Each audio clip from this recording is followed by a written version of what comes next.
Welcome to USC Rossier's Leadership Month and today's webinar, Lunch with Leaders, Community College Leaders. Before we begin, I would like to review the process for submitting a question for our panelists. Please type your question in the Q&A box that can be accessed by clicking on the Q&A icon located at the bottom of your screen. We have reserved time towards the end of the webinar for your questions and hope to get to as many as possible. We also received a number of questions via the registration form and have tried to incorporate as many of them as possible into our structured Q&A at the beginning of the session. If you are planning to share your experience at today's session on social media, we encourage you to include the Leadership Month hashtag #RossierLeads, which appears at the bottom of the screen. Lastly, please note a recording of this webinar will be available in the next few days. A link will be sent via email. And now I would like to introduce our moderator.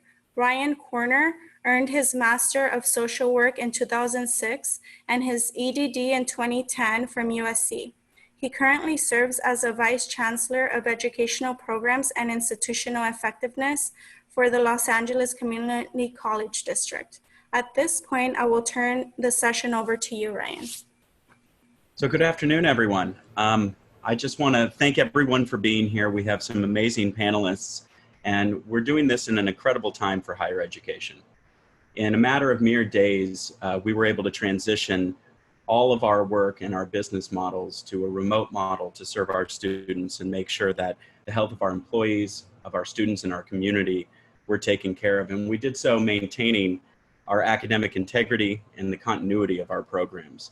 And I bring this up as a starting point because all of this requires leadership. And we have some fantastic leaders on the panel today who know the value of investing in the future of educational leaders. And that's why they're all here. They're here to support you. They're here to invest in you and to share their stories so that we have a future of educational leadership that can take us to the next level. So I want to thank you all for being here as well and for showing the importance of continued professional development. With that, I'd like to give a brief introduction of our panelists, and then we can get to some questions which will let you learn more about their experiences and their journey through higher education. So we'll begin with Dr. Jannette Flores. She received her EdD in 2013. She's currently the Dean of Curriculum and Assessment at Dallas County Community College District. We also have Marisa Herrera EdD from 2009. She's currently the Vice President of Students, Equity, and Success at Shoreline Community College. And we also have Dr. Georgia Lorenz PhD from 2002, who is the President of Seminole State College of Florida. Welcome everybody, and thank you so much for being here to support our future educational leaders. We're going to begin with just a quick introduction, and I would like to ask each of the panelists to share their career journey and provide information on their current position. Why don't we start with Marisa? Marisa, do you want to begin for us? Well, first and foremost, I'm a community college student. I'm fortunate enough to get my start. Marisa, I believe we have a little audio. Oh, okay. Are you having a little bit of audio issues?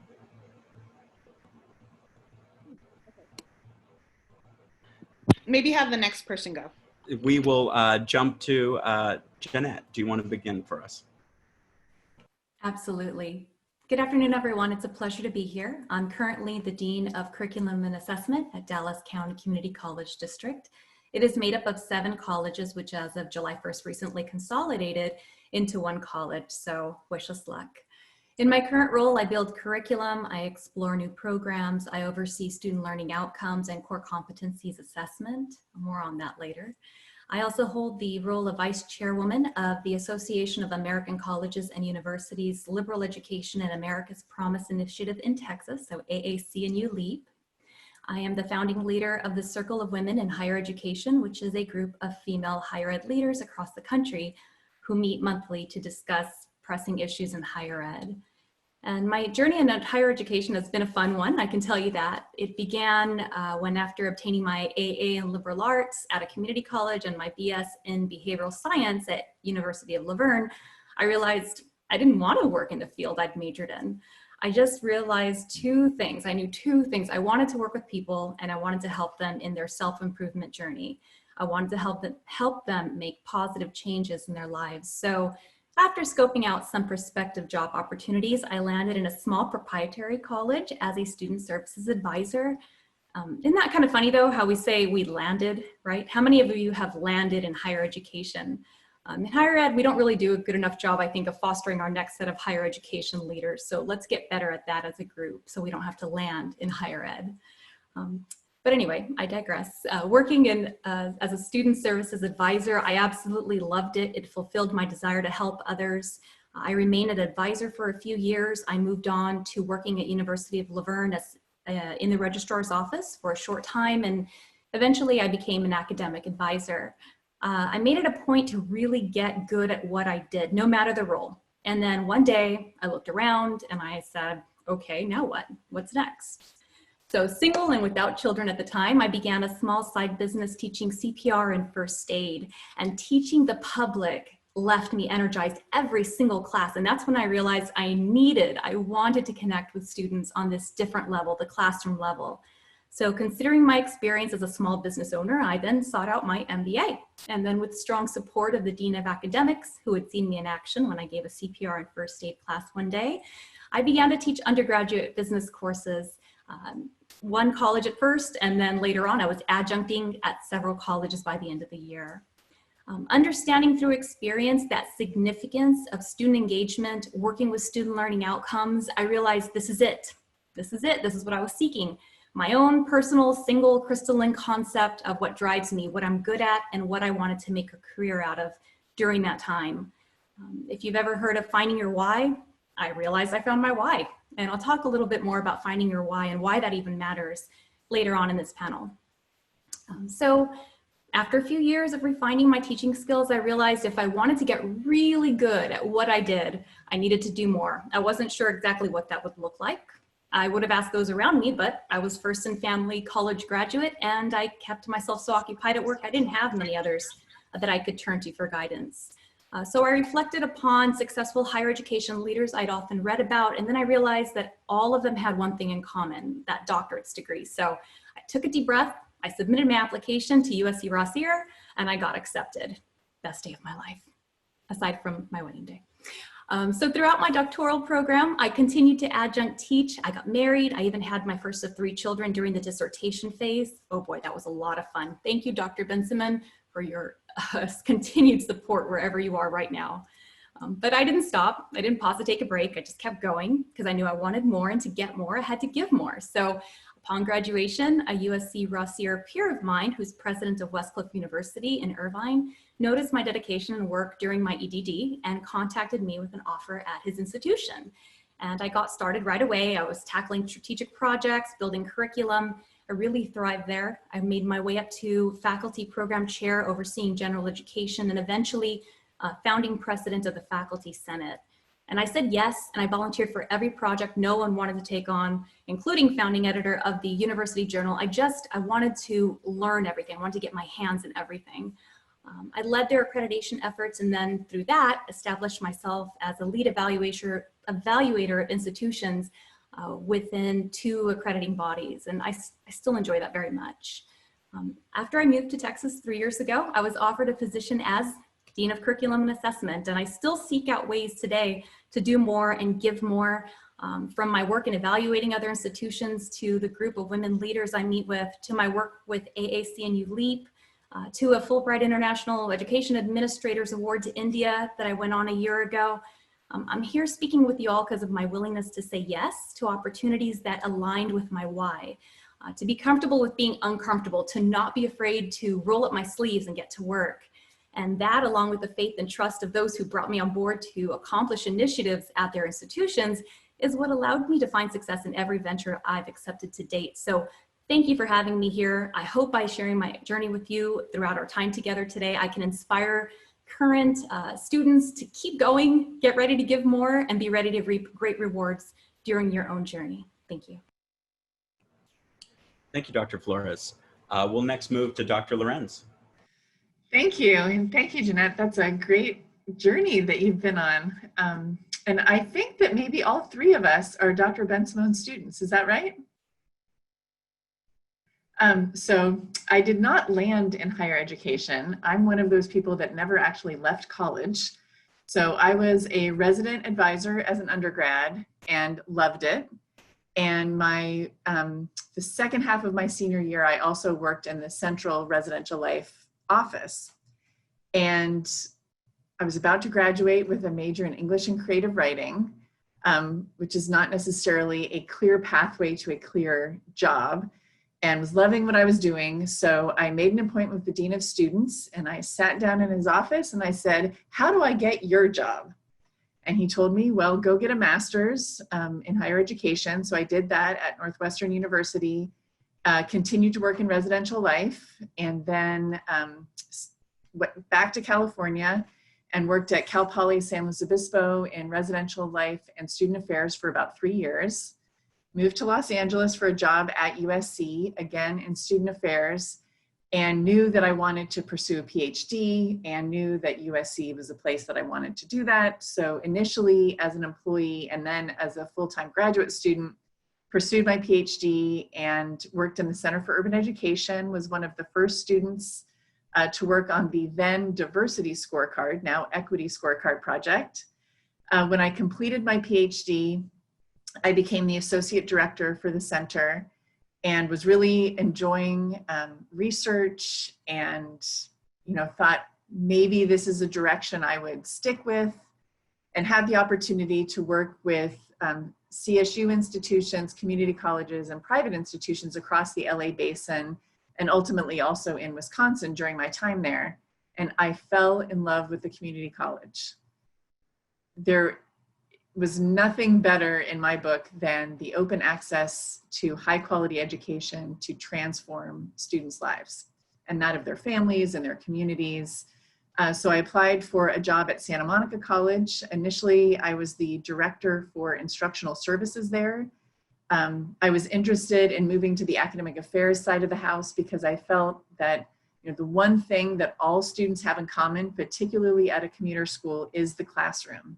And if we can make a difference in the classroom, that's where we can have the greatest impact.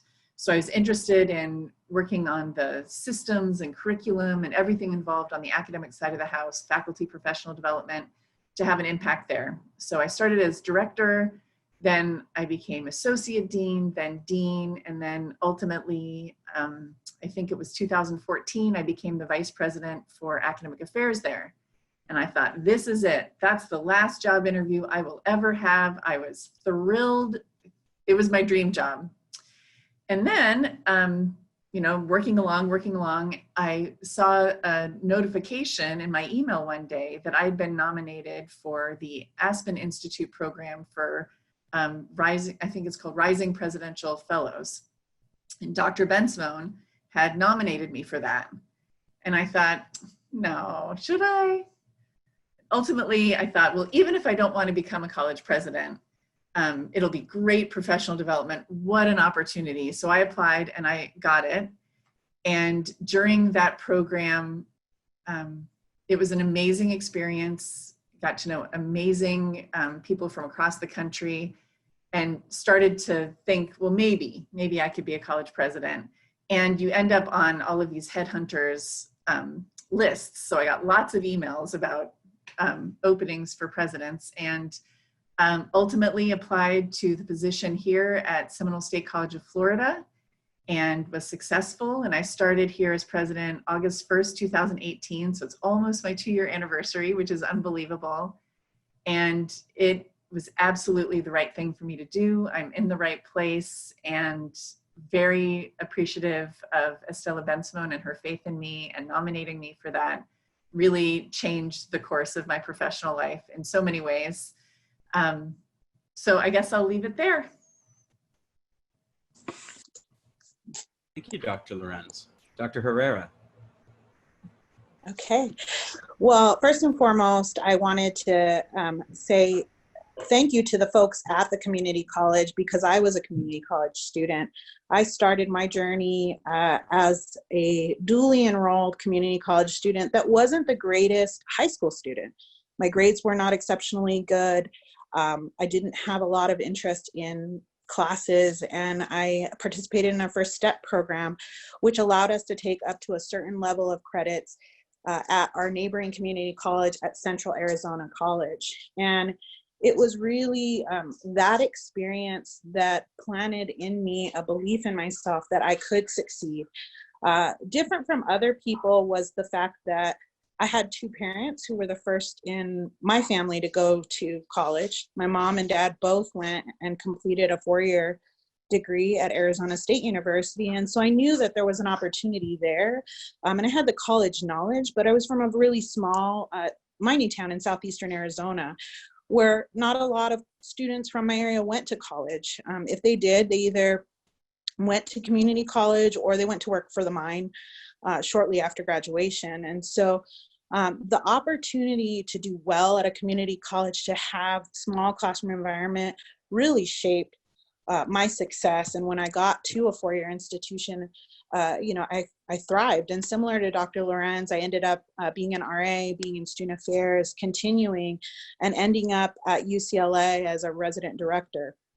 And that was transformative for me because I had been doing social justice work up until that point, but being able to explicitly do diversity work with people that had been my mentors as an undergrad, to be able to approach this idea of Latinos in higher education and starting to explore what diversity training would look like for an employee group at UCLA, all of that as a resident director really crystallized for me that yes, I did want to get my doctorate.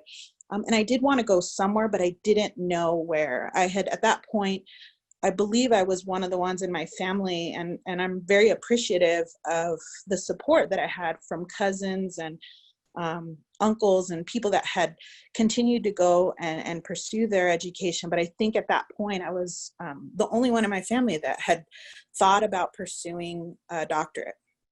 And so it was my community, my fictive kin at UCLA that said, yes, you can do this and you should apply, and you should apply to USC.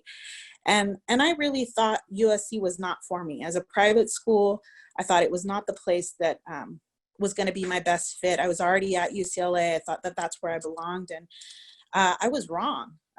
From the moment I stepped foot on that campus, the folks that recruited me welcomed me in, the faculty. I had never before in my life had African-American faculty. My undergraduate degree is in agribusiness, so from the College of Engineering and Applied Science, not a lot of diversity in that faculty body. My master's degree was in business. Again, never had an African-American professor in my life, never had a Latina professor in my life. And that was the moment that things just kind of opened up in terms of, the support that I had from my supervisor. He introduced me to Melora Sant, who was a faculty member at USC, who brought me in and introduced me to some of her doctoral students by inviting me to a community event. And USC did a great job of cultivating me as a full person. I didn't feel like I was the exception. I felt like I was, the rule, that I belonged there.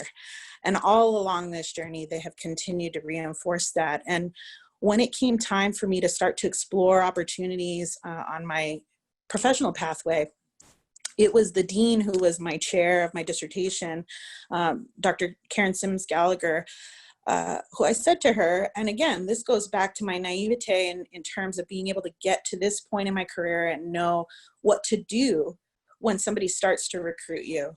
I had applied for a job at Stanford, and I said to her, hey, they're flying me out. And she said, well, you're a top candidate then if they're flying you out. And I said, really?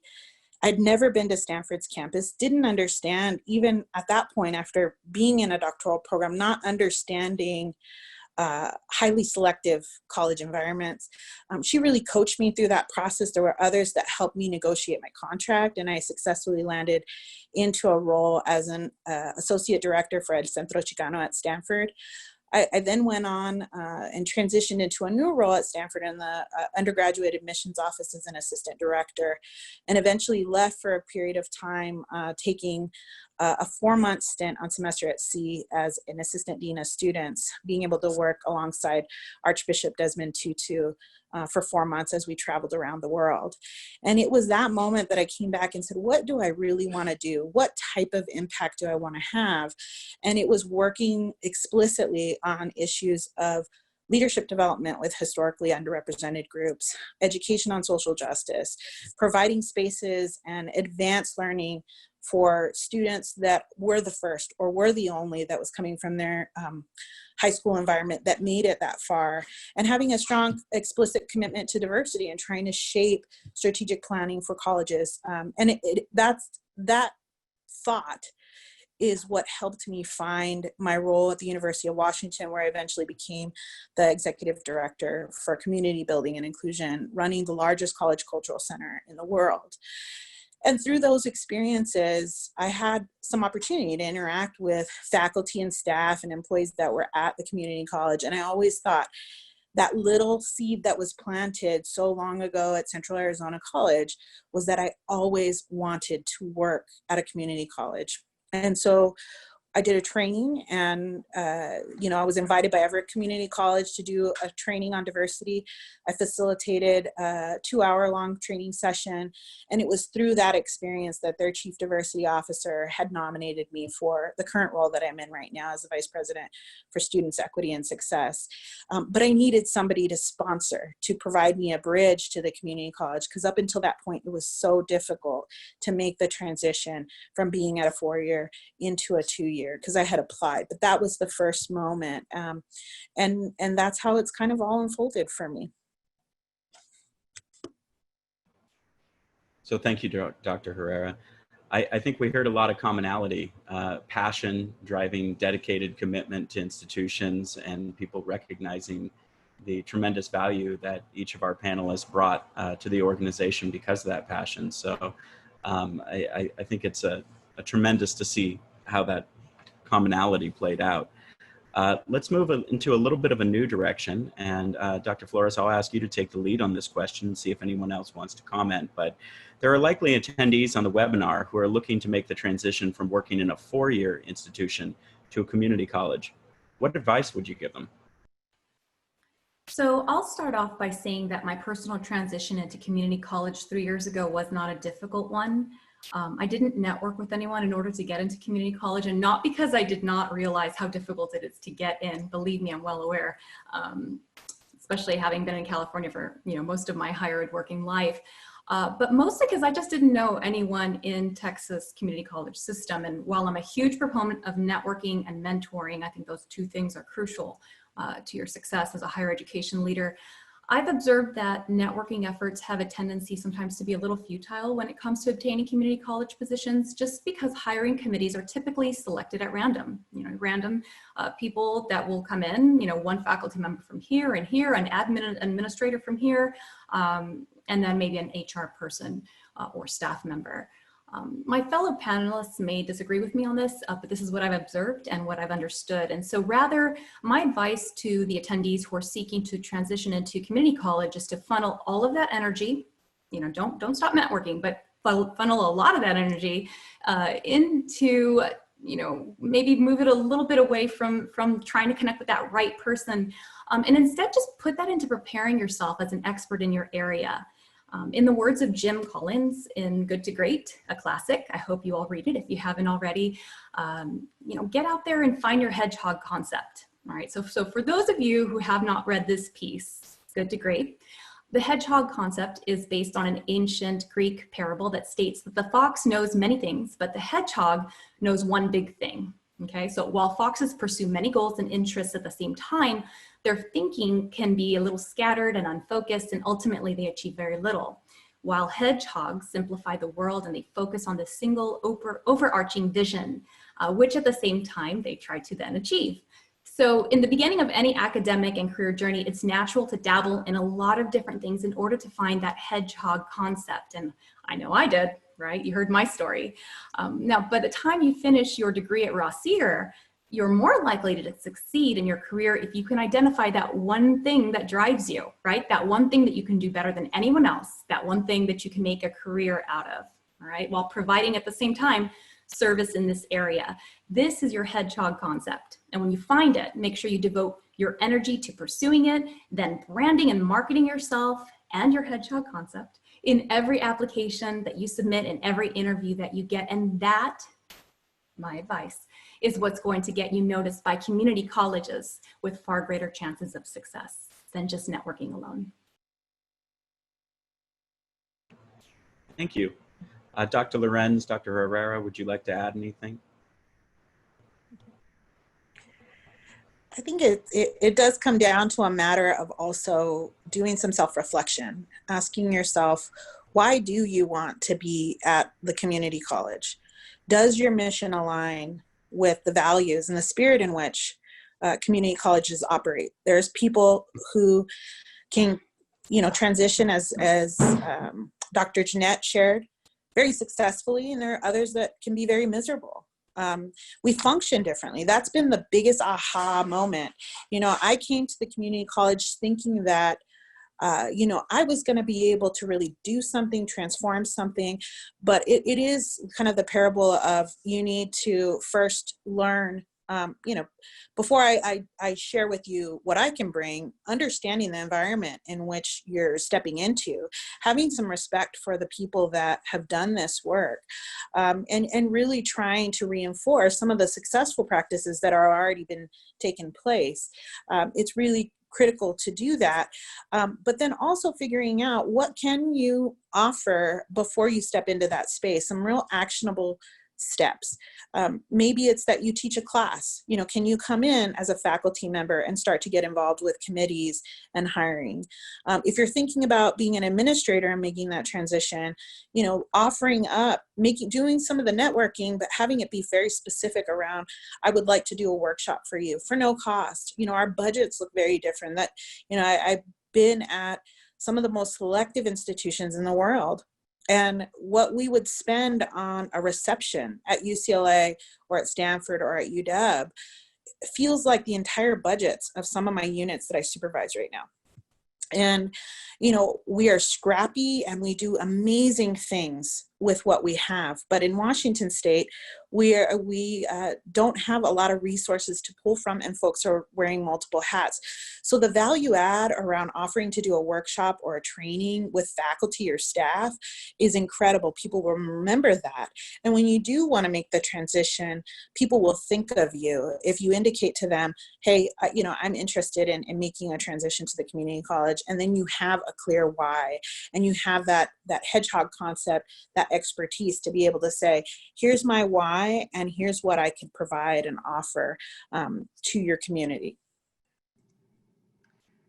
I think I totally agree with everything that's been said. I would add, it may not be as important to network with individuals to get the foot in the door, because Jannette's totally right. The hiring committees are assembled in sort of a, it's not necessarily the people who you talk to about the position, but I would use your networks to really get to know the community college and the particular institution that you're applying to. So you probably know somebody who knows somebody, just even through the Rossier network. And I'm sure the three of us would be happy to, speak with any of you who are interested in working at the community college. But, I've served on a lot of hiring committees, and I need to know that the community college is first on your list, and that my institution is first on your every day at a community college, but particularly now. Really, I chose to work at a community college because I believe it is at the community colleges that we can and we must reach equity and educational outcomes for all students. We are the entry point to higher education for the majority of our students of color in this country, as well as students who come from low income backgrounds. And I know that all of you probably share a passion for equity as students at Rossier or as alumna. The mission of Rossier is to prepare leaders to achieve educational equity through practice, research, and policy. And I invite you to join us to do that at the community college, because that is what it's all about. We can use, again, open access to high quality education. And I would say the education that we offer rivals that of the first 2 years at any university. Small class sizes, teachers dedicated to the art of teaching. This is where it's going to happen, and we can use that as a lever of change for students, their families, our communities. And I have to admit that during this time of protest and outcry over race and social justice issues, I hate to think that people would understand that we're just reacting to this now, because this has been the community college's work across the country every day. So while I know that we need to respond now and in this moment, I also want to communicate to people that the community college has been engaged in this work every day for years and years and years. But in response to now, I've formed here on our college campus what we're referring to as the Joint Action Committee to Address Race and Social Justice. And essentially how this evolved is, I did release a statement as president of the college, and it felt a little like I was happy with the message that I put out and felt strongly in the words that I wrote, but like, who cares about a message from the president? Like, what is that going to do?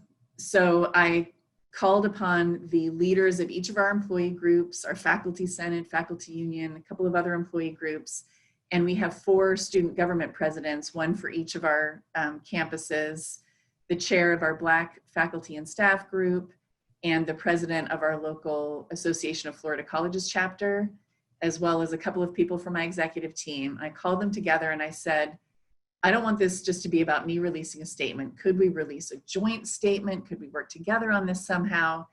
And they said, forget statements, let's do something. So we've met every week, and we've released what we're calling our First Steps plan. And that has included virtual forums every week, what we're calling teach-ins, where we're asking experts in different aspects of all of this to come in and teach us. We're requiring all employees to engage in professional development to recognize and address unconscious bias. We're going to ask all of our standing committees to review the procedures and policies that are relevant to their committee for hidden barriers, other things that could be disproportionately impacting some of our students. We're also asking the curriculum committee to work with each department to review curriculum. We're going to develop an equity data dashboard that will be available to all to see, looking at our hiring practices.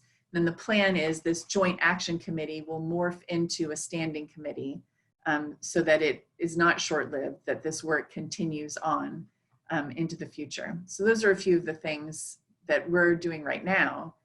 And I would also say that, community colleges are much more integrated, in my experience, more integrated with their local communities than a lot of universities.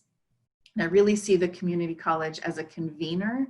I talk about how we're sort of the middle of a wheel because we bring together K through 12, universities, business and industry, nonprofits. And I think in this moment in time, we can really utilize that convening function and bring together members of our community to also work on these issues. And we have a foundation, which is the fundraising arm of the college, that has a board of directors of about 35 people. We really also want to use them and their connections to sort of enhance that convening function of the college. So it's not just about the college, it's also about the community in which we live and work. Thank you. It sounds like tremendous work, and it's a great reminder that it's work that has been ongoing and accelerated in recent months. So thank you. Let's build a little bit on the concept that you brought up about the convening nature of the community colleges and how we build partnerships. And Dr. Herrera, I want to look to you and spend some time talking about the pipeline from community college to four-year institutions. What is needed to forge a successful partnership to ensure both opportunities and success for our potential transfer students?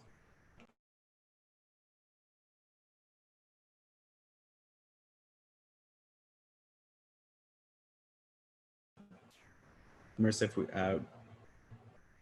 I think right now the urgency is enhanced for us as we start to think about the relationship between 4-year and 2-year. You know, certainly community colleges and 4-year institutions have been forging successful partnerships. So that has, you know, there's already a pathway and a template, if you will, but it's not a one-size-fits-all approach. The place where I really wish that my partners, and again, I'm coming from a lens of having been at a 4-year for the majority of my career, as I've stepped into the 2-year space, I want my partners, my colleagues that are at 4 years, and especially highly selective institutions, to recognize that we need to increase and collaborate and work with community colleges, particularly those at predominantly white institutions, because our students that go to those institutions that are recruited, they're provided access to an opportunity, but not always the support that they need. And then it, you know, as Vincent Tinto says, access without support is not a real opportunity.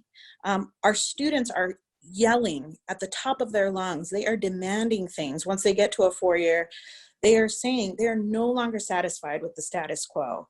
And so asking ourselves collectively as 2-year and 4-year partners, how can we influence change if our students are never admitted?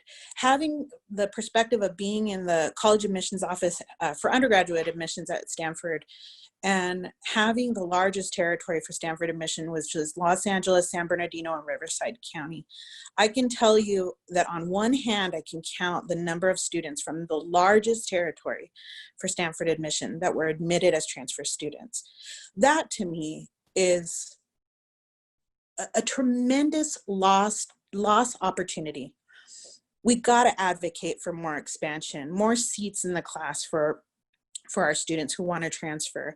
We need to start talking to our partners, and also to a degree, we can't be coming hat in hand. We need to demand more, and we need to work with our students who are transfer students that are there, alumni who are there in those seats where decisions are made, and start to say, hey, you know, enough with the partnerships that don't mean much. Let's really talk about seats in the class. Let's talk about access and support. Those are going to be tough conversations because we're calling for accountability. But again, the urgency is enhanced at this point right now, given everything that's going on nationally. And I think it provides a tremendous opportunity for our colleagues that are at 4 years to say, you know what, we're coming to the table with something that is specific and actionable, and we will support your community college students if you send them here. We will take care of your students in loco parentis. In the absence of the parents, we will be the parents. We will take care of your kids. That's what I'm hoping for in terms of a meaningful partnership. Enough with the statements. Your Black Lives Matter statement does not mean anything if there is nothing behind it to show that you actually care about Black lives and students that are coming to our institution. I'm saying that as somebody who has been at UCLA and Stanford and UW and seeing what happens to our transfer students once they get there to really great schools. These are wonderful schools that have great programs, but more is needed to support our transfer students. Thank you. I think we see what it really takes to be an educational administrator in community colleges. And that leads me to a question for you, Dr. Flores. What do you wish you knew before you embarked on a career working in community colleges? Well, working at a community college in general is pretty great. The work is mission driven. You work with a lot of really smart people. The orientation is towards the future. Values such as inclusivity and opportunity creation really do matter. And as it stands right now, I really would not change anything about what I do until one day I ask myself, what's next, right? I wish I would have known though that it would take a move halfway across the country in order to get into a community college. And that might not be the case for all of our attendees. Attendees, you might have your sights set on California Community College, and that is A-okay. It's a great system. But I wish I had known that being open to working in other states would broadly open up the opportunities in higher ed, in particular, community college.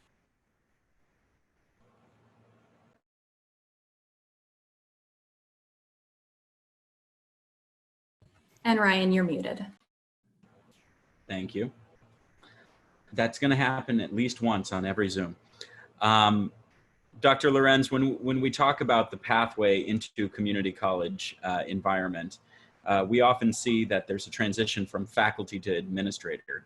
How would you recommend someone navigating that transition?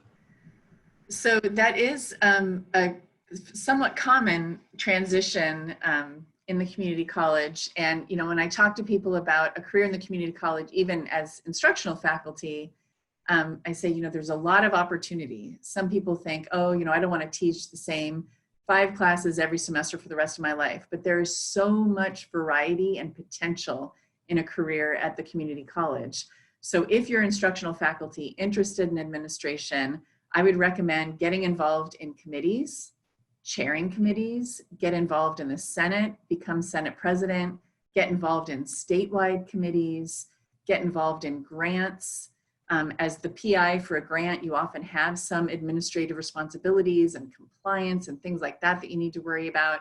Get on hiring committees. In California, accreditation, faculty play a primary role. So get involved with accreditation, get involved with strategic planning. And assuming you want to stay at the same institution, get to know the administration. And through all of these different activities, you can demonstrate that you have the skills and the passion and the knowledge to become a successful administrator. And if you choose to, you know, go to a different institution, you have all of that on your resume. And, you know, I think that we want to hire from within the instructional faculty, particularly in the academic affairs side of the house. So you're really at an advantage, but you need to engage in these other experiences, become department chair. That's a great pathway into administration. So really look for all of those opportunities. And as Jannette said earlier, don't say no, take advantage. You know, and I'd like to add to this if I can. You know, you make a really good point about, you know, being a faculty member. If any of our attendees are faculty members, you're in the best spot to make that transition. You know, your experience as a faculty member is really going to be the very best thing, the very thing actually that helps you connect with the faculty that you will eventually lead, right? Faculty have this great respect for those who come from the classroom, since many of the issues that you deal with as an administrator are classroom-based. So faculty will actually feel that they can come and talk to you, especially when you've shown them that you haven't forgotten what it's like to be a teacher, which reminds me, if you ever get into admin, make sure that you sign up for at least a couple of classes a year. It really does, it helps you keep your ear to the ground about what's going on with your institution. I'd like to also say another recommendation I have for the attendees in general is, you know, regardless if you're not faculty or are faculty, you know, making a transition, a setting transition also means giving something up, even if it is temporary. I do miss working with students on a daily basis, right? What I loved about teaching were those aha moments, right? Where the students get it, especially the ones that really struggled to get there. I had to give that up just temporarily until I got my, you know, feet planted firmly on the ground as an administrator. You know, but I still get to make a difference in their academic lives through a behind the scenes role. So another way to prepare yourself for transition into admin life, as I mentioned before, is to be ready to make these really big decisions that are going to be unpopular with at least one person out there, right? You can't please everyone. I really think that it helps to focus on the process, be transparent, seek input as much as possible. In administration, you have to be really clear when you're making a suggestion or voicing an opinion as opposed to communicating a decision. So being in the right mindset for the transition into admin is a really good place to be right from the get-go. It's going to serve you really well in admin life. Thank you. Some of the panelists, some of the attendees are talking about this teaching element that you bring up, and they are curious about how you maintain your teaching presence as an administrator and what tips you might have for that. If anyone would like to address that one. Dr. Herrera, do you want to start? You know, it's very challenging. I was not used to terms like moonlighting or faculty contracts in the same kind of way, how it operates at UW, where I had been an adjunct faculty member and had taught some classes in the School of Education and the Jackson School of International Studies. It just seems so fluid to be able to be an administrator and to pick up a class and teach a class. And then there was a fluidity, and there was very much a siloed experience when I got to the community college. And so the thing that I would offer anyone is that if that is important to you and you want to still maintain an academic profile, and you're still continuing, you want to teach maybe at a neighboring college and maybe not in your same, it's just such a small community. It's kind of nice to have that perspective. So if it's really important for you, I would say teach at a neighboring college or at a four-year if you have that opportunity. You have valuable insight to share, but it does get a little bit complicated in our community college setting when you're talking about faculty and administrators and what that means in this context. And in California, the faculty union on your campus will see that as transfer of bargaining unit work. So you're right, teach at another college.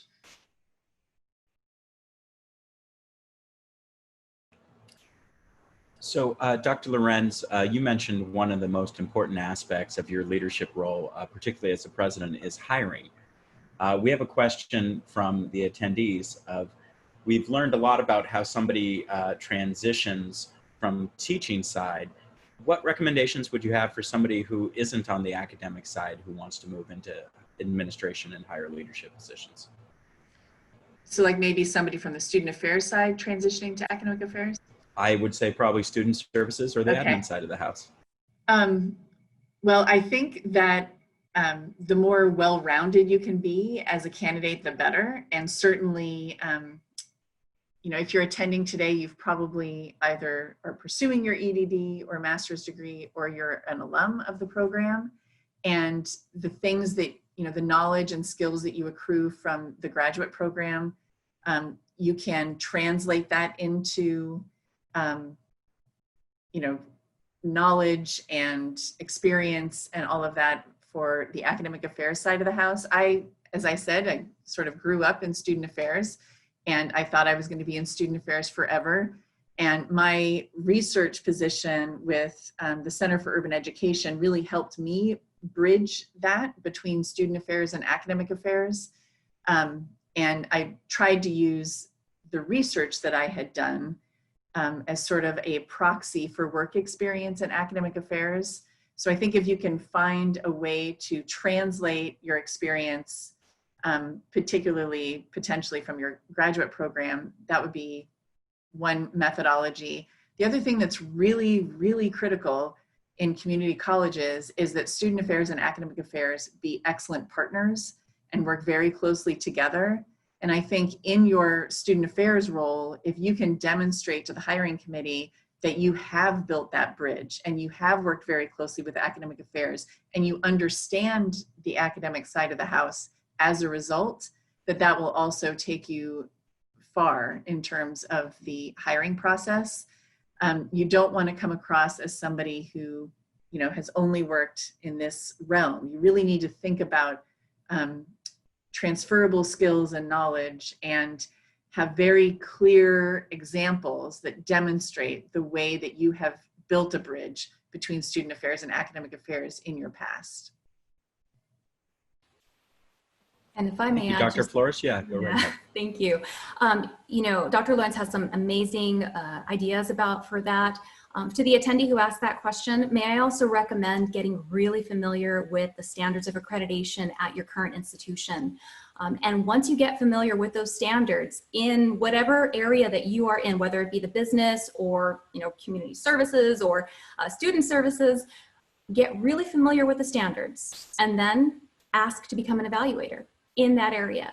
There are so many different accrediting bodies out there, national and regional, that are looking for evaluators, really good evaluators, people who are willing to not only evaluate an institution, but write a great report about what you saw with your own eyes.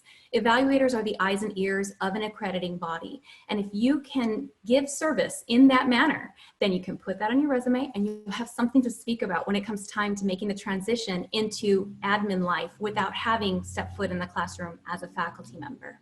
So just another idea. Thank you, Dr. Flores. Dr. Herrera, we have an interesting question from our attendees that speaks to that outreach that you've done in the past.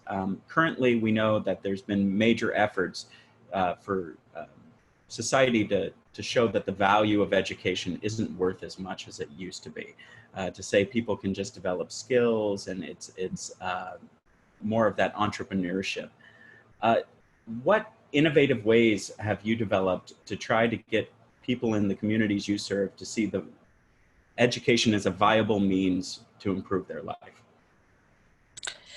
You know, I think that there's lots of ways for us to demonstrate value, but I'm going to speak from the perspective of working with our most marginalized groups of students, and those that maybe don't have college knowledge, you know, immigrants, folks that have been involuntarily come to this country and are looking to quickly advance, either through a rapid credentialing, you know, something that would be 18 weeks or less, you know, with communities of color and in particular Latino communities, we tend to be incredibly risk averse when it comes to taking on things like social student loans, right? So from a financial aspect, there's loan aversion, you know, risk aversion from that population. Same thing with our Muslim and African communities. You know, the idea of taking on student loan debt to get something and possibly take yourself out of the support for your family household is a really tough sell. And so part of demonstrating that value of what education is, you have to make it meaningful for community and to say, well, you know, this is the contribution, but this is what you're going to get. And we can show real life stories.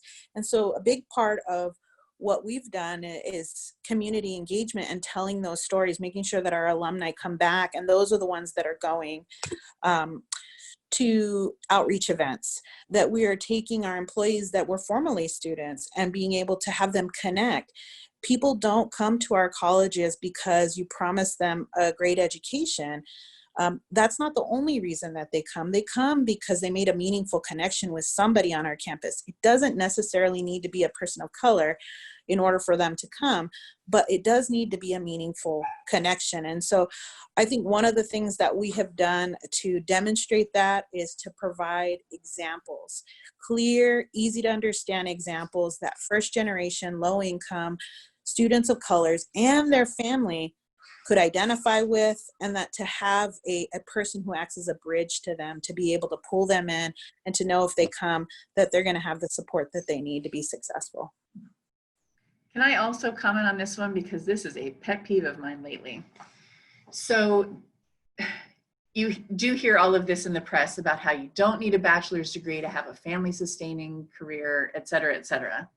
Okay, so first of all, the people who are saying this, I'm primarily thinking of politicians, all of their kids went to college and got a bachelor's degree. So give me a break, first of all.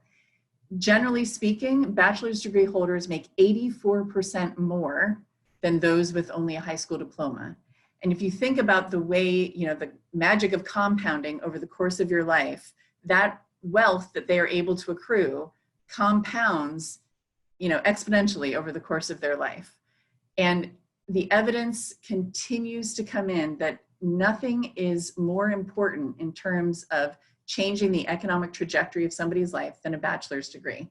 And right now, in this moment of, you know, a third of the people in the country are unemployed, you are half as likely to be unemployed if you have a bachelor's degree, because you're more likely to be able to change to a different career.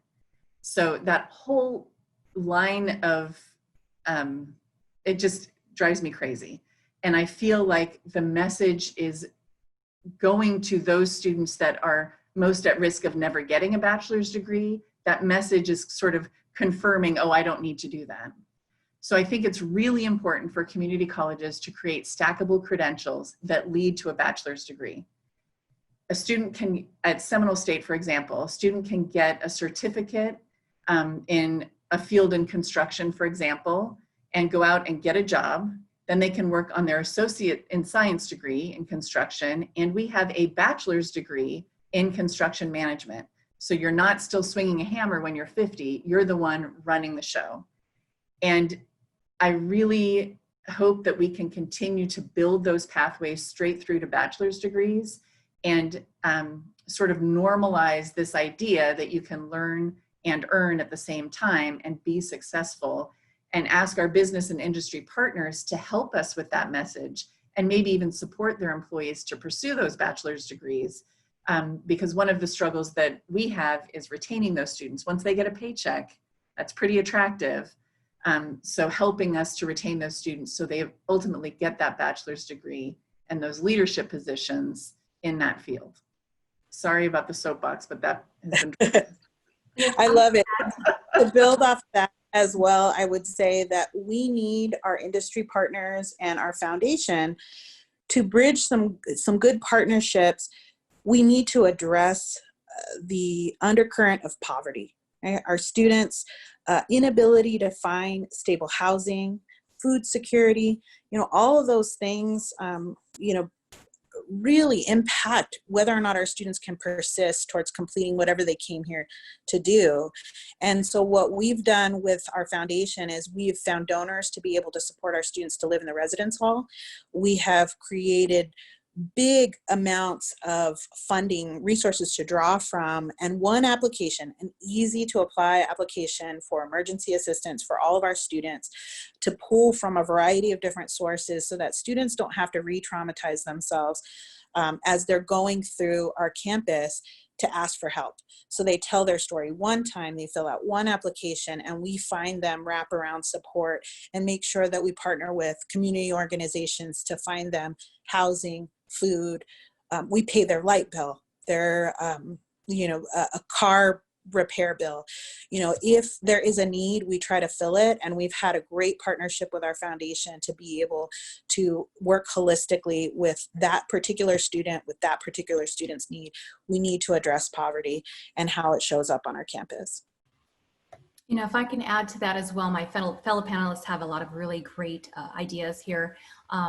To the attendee who asked that question about, the value of higher education and how do we get our students to see that, a lot of it comes down to some of the mission of community colleges. Who does the community college serve? The community, right? So workforce education, that is one of the key drivers of community college.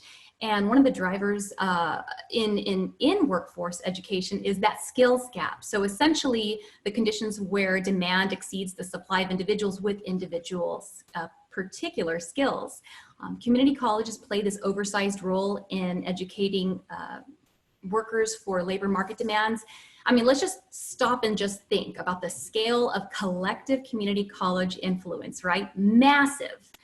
It's really what makes them pretty significant in job-specific occupational education. So, there's this rising fear that employees don't have the skills that employers need. But if we think about the economic principle of supply and demand and how it suggests that markets will favor skilled over the unskilled, then what's more important right now is that we actually start contemplating that skills gap threatens to further stratify our American society along demographic and geographic lines, as my fellow panelists have mentioned as well.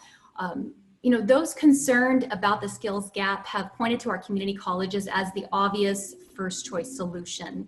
The thing is, and there is unfortunately a caveat to this, community colleges, they face two hurdles with this. And the first is this head spinning pace at which the world of work is evolving thanks to globalization and technological advances, right? Community colleges are trying to forecast and keep up with not only the speed, but also the direction.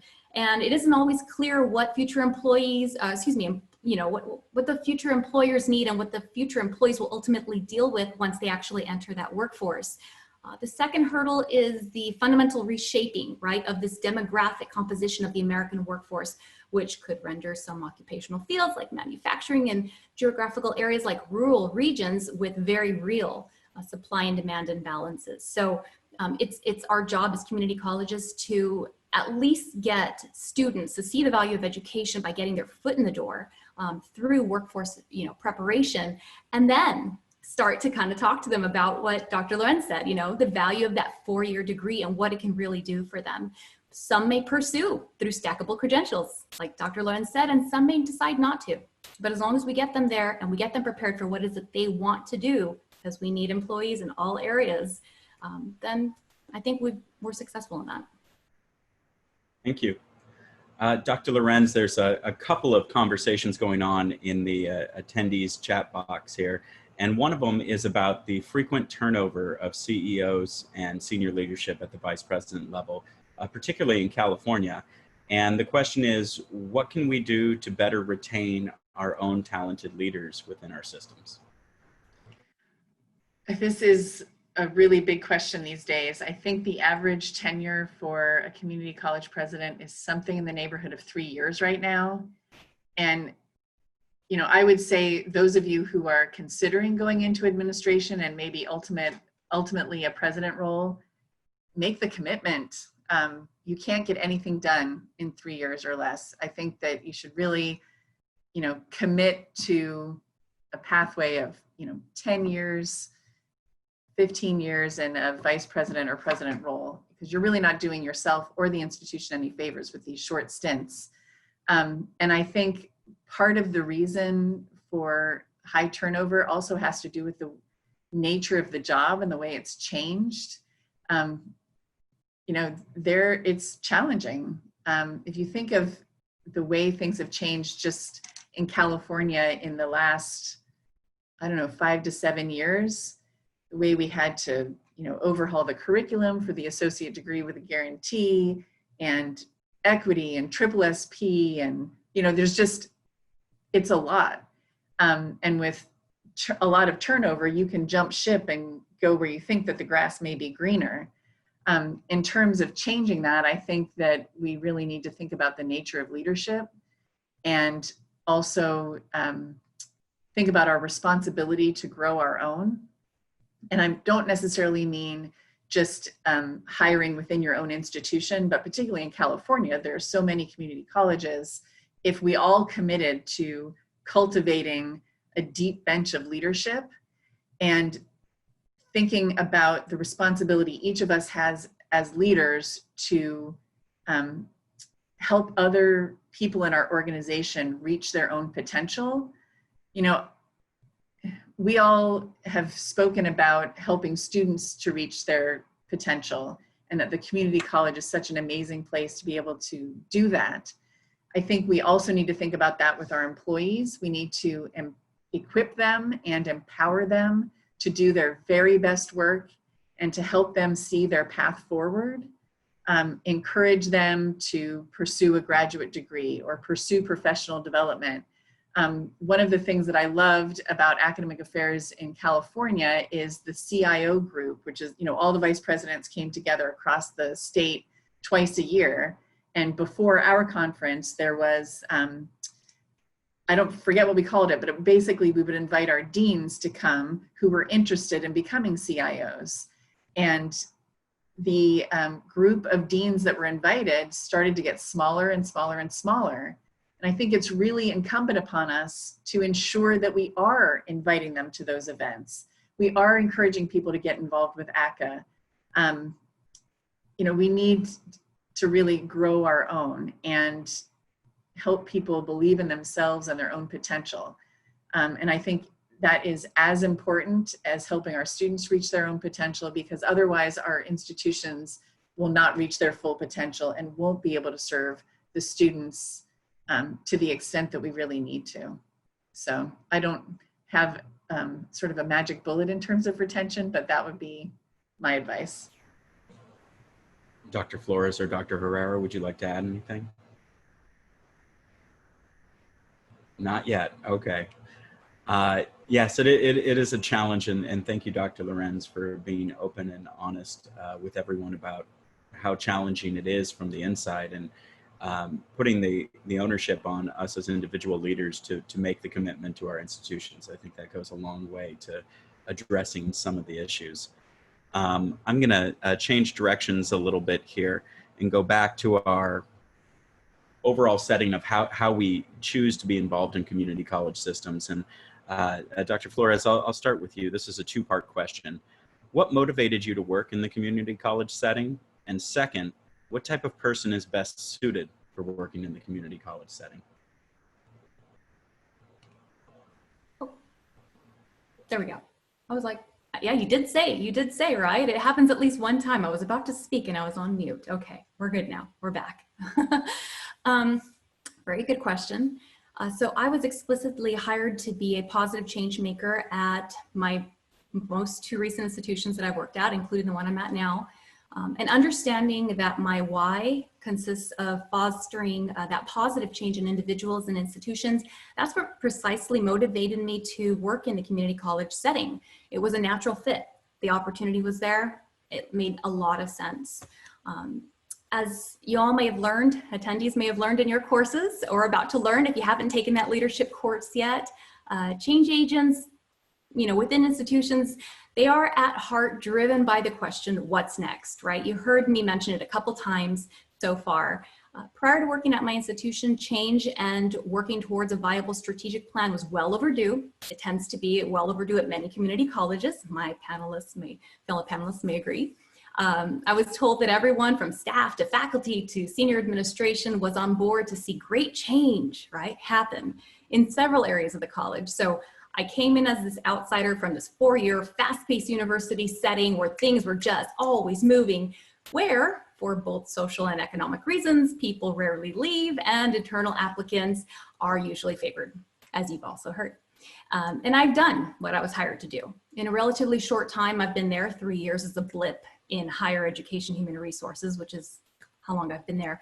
I've restructured and created departments. I've hired and trained. I've introduced new tech, established systematic assessment processes, reduced budgets, improved curriculums, and measurably improved outcomes in significant areas of the college. So I've been willing to push for this more data-driven approach to decision-making, and I've been willing to deal with the fallout that comes from changing the way institutions actually make decisions. I've also made changes that were unpopular, but overdue, and accomplished a lot of things in my first couple of years that executive leadership had been waiting years to have taken care of. So some of the changes that I've carried out have been fully adopted. They're no longer controversial, and there are some smaller projects on my horizon that I'm waiting to see what'll end up happening, especially with this consolidation into one college. In short, just having that opportunity to get a community college out of status quo, right? You heard one of the panelists mention it earlier, out of status quo mentality and on track towards innovation and continuous improvement and change, not just for change's sake, but positive change. That's what motivated me to work in this setting. Now to answer your second question, a person best suited to work in the community college is one who understands that, again, they're not gonna make everyone happy, nor should they attempt to. You will make the best decision for the institution as a whole, because at the receiving end of it is who? Or students, right? Never lose sight of that. You are going to be comfortable operating decisively eventually as time goes on. You will be comfortable operating independently and without a personal investment in, well, this is how we do it in college X culture, right? Don't go there, don't do it. You gotta really be willing to dig deep and find out your why. Why do you wanna work in a community college setting? Dr. Herrera mentioned a second ago. Is it because the benefits are great? It's not enough to, again, it's not gonna be enough to keep you there, okay? Not that they're not, they're phenomenal. My husband was there for 9 years. But this isn't a choice designed to maximize money or opportunity or flexibility or even security, right? Successful people in community colleges are there because of the love of teaching, the love of leading. They love the idea that college is this engine of social opportunity. So finding your why, it can take a little bit of time, and it's going to require adequate reflection.